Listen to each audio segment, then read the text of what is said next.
Kailangan bang umiyak para lang mahalin?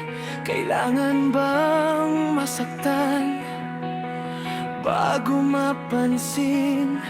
Binigay ko ang lahat, pati puso't pangarap. Ngunit sa bawat yakap mo, may lihim na sugat. Bakit ang pag-ibig na akala ko'y tama, unti-unting nawawala sa bawat luha? Kailangan bang umiyak? Kailangan bang masaktan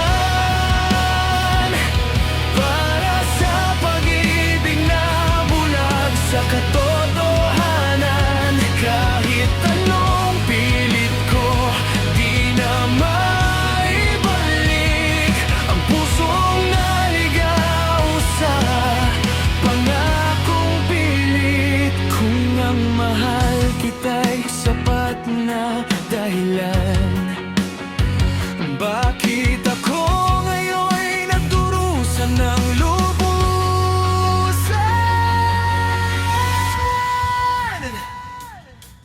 Mga